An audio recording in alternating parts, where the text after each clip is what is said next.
yung feeling ng bagong salta dito sa Amerika. Pa kung kahit na ano, was kasi nag-work ako, so napatenga tayo, wala tayong trabaho, nasa bahay lang. So, super nakaka-pressure mag-apply. Ang dami kong rejections, guys, na natanggap. Bakit nasa bahay ka lang? Ba't wala kang ambag? Wala kang inaambag? Wala ka namang ginagawa dyan sa bahay? Alam ko yung mga pinagdadaanan nyo, especially dun sa mga bago lang dito sa Amerika. Ganon din yung na-feel ko. Pero tama nga yung sinabi nila, guys, na huwag mo masyadong i-pressure ang sarili mo. Enjoyin mo lang dahil pag dumating na yung time na may work ka na, wala nang tigil yun. Work na lang ng works. Medyo nakaka-down din yung mga rejections. Sa adjustment naman, sa pakikipag-usap sa ibang tao, napipipi ako or nabubulol ako pag nakikipag-usap ako sa ibang tao. Naman sa weather, guys. So, ayun nga, dahil lumipat kami ng state ni Austin from California papunta ng North Carolina. Ayun, nag-adjust uli ang mga ate nyo girl, guys. Na-spoil kami ng weather sa California. Cool naman sa pagiging homesick. Na-homesick ako, guys, dun. In-embrace ko muna ang change. Para sa mga bago dito sa Amerika, just take your time, enjoy, at find what makes you happy. Hi guys! So, for today's video, ayan, naka-sit down muna tayo dahil ayun, naghihintay lang ako ngayon kay Austin. He is currently taking an exam dito sa Pearson VUE.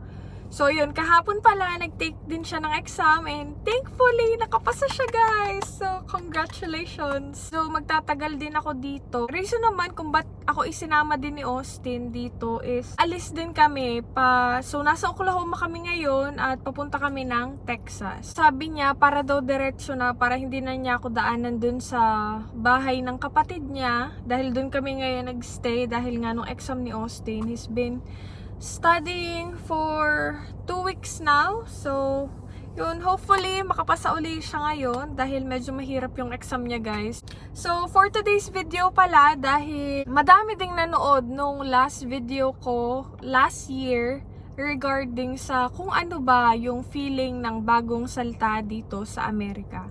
So, today, we're gonna do that again. But this time, this is gonna be my year 2. Dahil 2 years na ako dito this August, guys.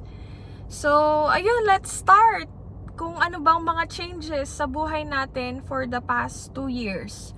So, for those of you who are new here, hi, I'm Carmela and my husband is Austin. Kapunta ako dito sa US on a K1 visa or yung tinatawag na fiancé visa. So, year 2022 noon, August 2022, and now it's August 2024 na.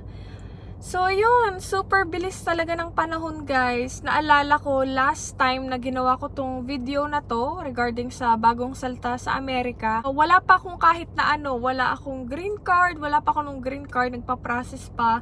Wala akong driver's license, tapos wala pa din akong work, wala pa kahit ano, nasa bahay lang ako. That time, ano ba yung mga changes na nangyari? August 2022 ako nakadating dito. So, dahil nga K1 visa ako, bawal pa akong mag-work until ma-process yung aking adjustment of status.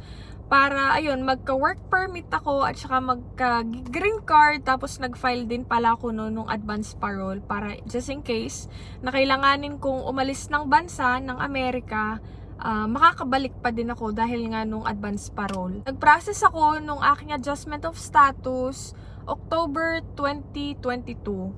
Tapos, after nun, ayun, waiting game lang ang nangyari. Tapos, February 2023, natanggap ko kagad, guys, ang aking green card. So, super bilis ng process. Parang wala pa siyang 4 months.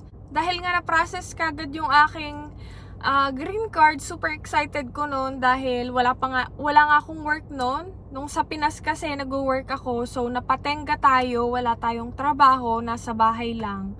So super nakaka-pressure. Sabi ko din dun sa before kong video na super nape-pressure ako na feeling ko wala akong ambag dito sa bahay dahil feeling ko wala akong ginagawa kahit parang pag nasa bahay lang. Kasi pag nasa bahay ka lang, feeling mo wala kang ginagawa kahit ang daming gawaing bahay, guys. So, ayun nga, February 2023, natanggap ko kagad yung green card ko. So, anong nangyari dun sa aking work permit na sinubmit at saka advance parole na ano na lang siya. Ano bang tawag doon? Hindi na siya pinrocess dahil nga meron na akong green card. So, ayun. After noon, ang ginawa ko, nag-apply ako ng mga remote jobs or yung mga work from home jobs dahil nga hindi pa ako nagda-drive at nakatira kami sa countryside ng Northern California. So, medyo malayo kami sa city at ayun, dun sa town namin, medyo limited lang yung mga opportunities na pwede kong pag-applyan. So, ang ginawa ko is, dahil nga excited ang ating new girl na mag-work na at kala ko, makakakuha ko ng work na katulad nun sa work ko nung nasa Pilipinas pa ako. Nagsimula na ako mag-apply. Ang dami kong rejections guys na natanggap. Tapos nakapag-interview din naman ako for few companies but then hindi tayo natanggap. Super competitive nga din nung field na gusto kong pasukan. So ayun, ang nangyari is sa super excited ko, super yung adrenaline ko, ang taas-taas na, magkakatrabaho na ako, ganun. Tapos makakatulong na ako sa mga gastusin sa bahay, instead na nasa sa bahay lang ako dahil alam nyo na, hindi nga tayo sanay na nasa sa bahay lang. Though, ayun, alam kong maling mindset yon dahil nga, alam ko yung mga pinagdadaanan nyo, especially dun sa mga bago lang dito sa Amerika, ganun din yung na-feel ko dati. At madami ding nagsabi sa akin na wag mo masyadong i-pressure yung sarili mo, pero hindi mo din maiwasan paminsan-minsan. Pero tama nga yung sinabi nila guys, na wag mo masyadong i-pressure ang sarili mo, enjoyin mo lang dahil pag dumating na yung time na may work ka na, wala nang tigil yun. Work na lang ng work. So, ayun, tinry ko naman ang aking hardest kahit medyo mahirap. Medyo nakaka-down din yung mga rejections na natanggap ko for the past months ng pag-a-apply. Tapos, ayun nga, dahil hindi ako matanggap sa mga remote jobs na in-applyan ko, sinabi ko kay Austin, kailangan ko na ding mag-apply ng hindi remote jobs. So, meaning, kailangan ko nang matutong mag-drive. So, February ko nakuha yung aking green card. Tapos, March, dun ko binalak magkumuha na. So, yun, pasensya na guys, nag-overheat yung phone ko dahil ang init nga dito. Nasa Oklahoma pala kami right now. So, ayun. Ayun nga, dahil alam mo na, sanay kang nagtatrabaho sa Pilipinas, tapos pagdating mo dito sa Amerika, mapapatenga ka dahil nga kailangan mo pa mag-process muna ng papers, lalong-lalo pa pag K1 visa ka dahil hindi ka talaga makakapag-work kagad. Pero, if hindi ako nagkakamali, pag spousal visa ka, pagdating mo dito, meron ka na kagad green card ata. But, ayun, ang ginawa nga namin is K1, so kailangan kong mag-wait until ako makapag-work. March, nag-aral ako nung sa DMV booklet para sa written exam. So, pumunta kami ng DMV. Hindi ko matandaan kung nagpa-schedule ba ako online or nag-walk-in na lang kami. But, ayun nga, pagdating namin doon, so yun, exam na ang ating new girl dahil nga aral siya. Kaso, hindi kagad ako pina-exam dahil meron akong pending na state ID. So, yun pala guys ang nangyari dahil year 2022, dahil nga wala pa akong ID para dito sa Amerika, dahil nga wala pa akong green card, wala pa akong work authorization, ang ginawa ko, nag-apply kagad ako ng state ID. Parang, if hindi ako nagkakamali, October or November ako nag-apply ng state ID. At ang ginamit kong ang ginamit kong paper doon is yung I-94 ata dahil nakita ko doon sa website, pwede siyang gamitin. Tapos meron pa akong isang ginamit. Hindi ko na matandaan kung ano ba yung ginamit kong mga ID noon. But, ayun nga, dahil yung I-94 ko, valid pa naman that time. Parang 2 weeks na lang valid yung I-94 ko dahil parang 90 days ata siya valid if hindi ako nagkakamali. So yun, anong nangyari, hindi pala nila mapaprocess yun. So nakapending siya until makapag-provide ako ng different na ID. So ang pin-provide ko, dahil nga nakapending siya, yun, nakapag-provide naman ako nung aking green card. So yun, pinrocess muna nila yung state ID ko bago ako pinrocess muna uli nila yung aking pending na state ID bago ako pinakuha nung written exam para sa driver's permit. So yun, March or April ata ako nakapag-take, if hindi ako nagkakamali. Tapos ayun nga, nakapasa naman agad tayo sa written exam. And then, dahil wala pa nga akong lisensya, nag-apply pa din ako sa mga remote jobs, sa mga work from home jobs na makita ko online. But then, reject ng reject. Tapos, at the same time, medyo nag-a-apply na din ako ng mga hindi remote jobs. So, after kung magka-driver's permit, parang April ata ako nagka-driver's permit. Tapos, April, May, June, July, August, September. 5 months. 5 months ako nag-aral mag-drive. Though, up until now, hindi pa din ako super galing guys mag-drive. Parang pang mga countryside pa lang din yung mga kaya kong i-drive. But, ayun. After 5 months, nakapasa naman kagad tayo sa behind the wheel test, thankfully. So, September na nga noon, wala pa din akong work, guys. So, and finally, October, nagka-work na tayo, guys. So, October 2023 ako nagka-work. So, maggagawa ako ng another video for that kung paano ko ba nakuha or paano ba ako nagka-work dito sa Amerika. So, super interesting din. Yun, magagawa na lang ako ng another video for that. Super interesting din nung naging story ko kung paano ko ba nahanap yung aking work. So, sana panoodin nyo din yun. Hindi ko pa sure kung kailan ko ma-video yun, but for sure, I will share my journey kung paano ko ba nahanap yung aking first work dito sa Amerika. So, ayun na nga, nagka-work na tayo at ayun, after that, naging busy na ang lahat, guys. So, yun, tama yung sinabi ng tama yung sinasabi ng iba na huwag nyo i-pressure yung sarili nyo pag feeling nyo na wala kayong inaambag, wala kayong ginagawa dahil time will come, makakapag-work na kayo at pag nag-work na kayo, sunod-sunod na yun guys, wala nang pahinga. So, yun na nga yung mga nag-update sa ating buhay dito sa Amerika. Meron na tayo ng driver's license, meron na tayong green card, additional green card holder pa lang ako. 2 years lang yung validity ng aking green card. Then, at the same time, meron na tayong work. So, yun, hindi na masyado pressure, pero konti na lang. So, ayun nga guys, ang mga nangyari. Tapos, adjustment naman sa pakikipag-usap sa ibang tao dahil dun sa last video ko, nakwento ko sa inyo na medyo napipipi ako or nabubulol ako pag nakikipag-usap ako sa ibang tao. Especially pag mag-grocery, dahil pag mag-grocery ka dito, lagi ka nilang babatiin. Hindi lang ako masyado sanay. Combination kasi ako ng introvert at extrovert. But, nung pumunta ako dito sa Amerika, parang nagbago ang lahat.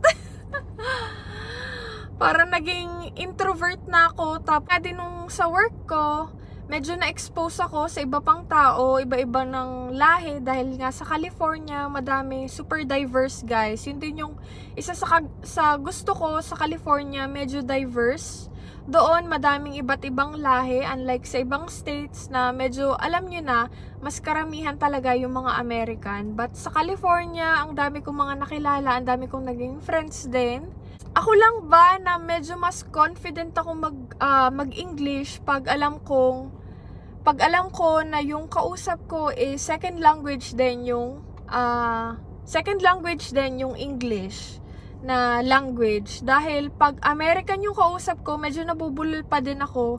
Especially pag sa mga pamilya ni Austin. Dahil feeling ko mali yung sinasabi ko. Pero, ewan ko ba, ganun ako eh. Kayo ba guys, ganun din ba kayo? So, up until now, medyo nabubulol pa din ako pagkausap ko yung mga American talaga. Pero pag iba namang lahi, medyo nakakasabay. Regarding naman sa weather guys, so ayun nga, dahil lumipat kami ng state ni Austin from California papunta ng North Carolina, ayun, nag-adjust uli ang mga ate nyo girl guys, dahil I would say na-spoil kami ng weather sa California. Though doon naman sa bahay namin before, umiinit din siya pag tuwing summer, kaso dry heat siya guys. So masakit din siya sa balat, kumbaga, but doon kasi sa North Carolina naman, para siyang sa Pilipinas. So, super humid din doon.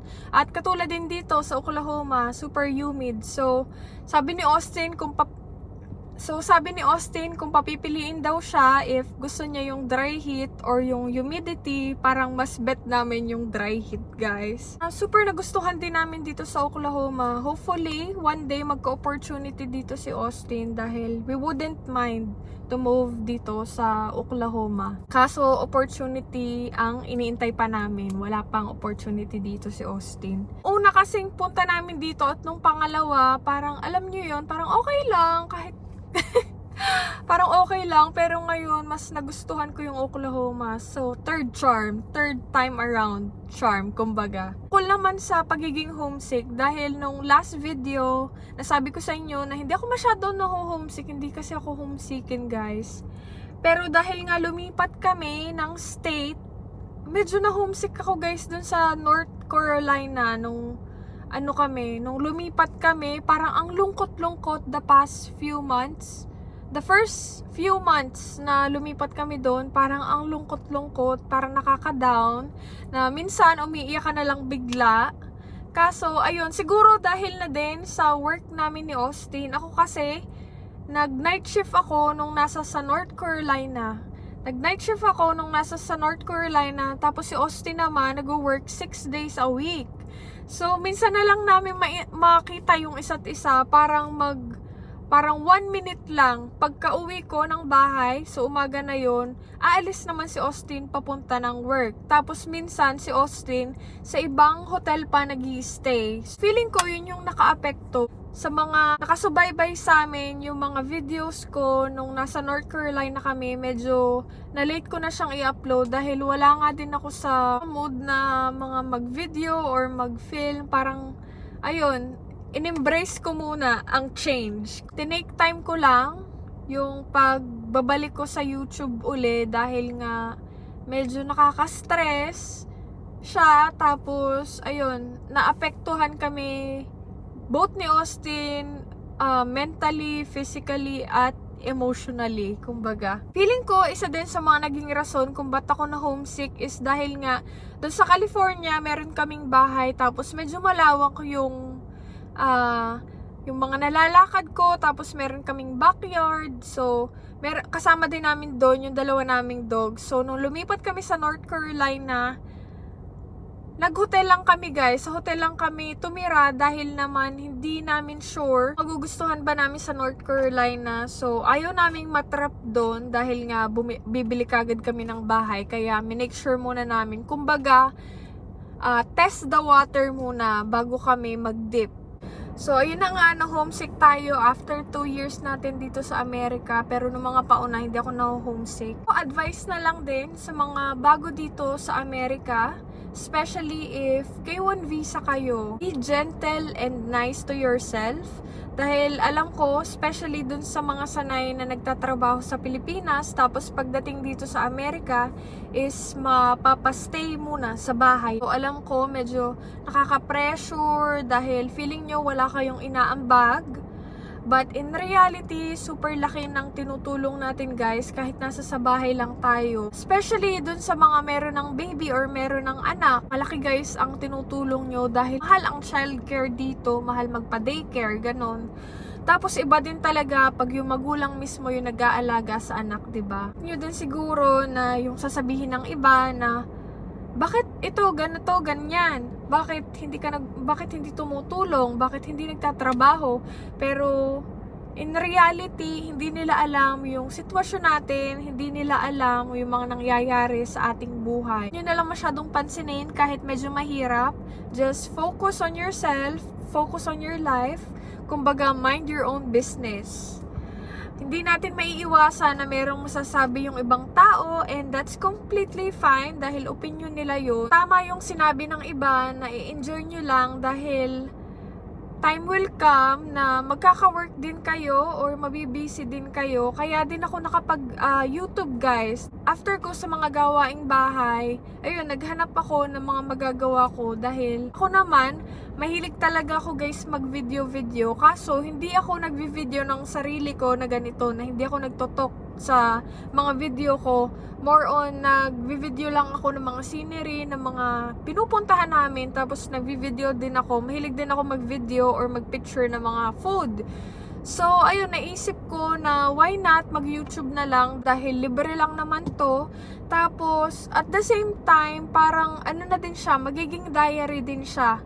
Thankful din ako dahil ginawa ko tong YouTube na to dahil nga pag minsan namimiss ko na yung California, pag minsan namimiss ko na yung bahay namin doon, at least meron akong video at mapapanood ko siya palagi sa YouTube. Iisip nyo na mag-YouTube, na gusto nyo mag-YouTube, go for it guys dahil pinaka-diary na din siya ng buhay nyo. So you have something na mapapanood nyo pag in the future, kumbaga. Gandahan din talaga sa YouTube is hindi naman required na palagi kang may upload. Though pag ang goal mo is ma-monetize, mas makakatulong sa channel mo na mag-upload ka ng mag-upload. Pero if ang gusto mo lang naman is para maging diary, para meron kang mapanood in the future na you don't mind sharing sa other people, meron ka din namang choice na i-private if ayaw nyong makita ng ibang tao but nasa sa YouTube siya. Parang kumbaga, ito na din yung pinaka-memories. All in all, masaya naman dito sa Amerika. Depende na lang din sa pag-handle nyo. So yun, para sa mga bago dito sa Amerika, just take your time, enjoy, at find what makes you happy. I think that's it for today's video. Thank you so much for watching. See you on our next one. Bye-bye!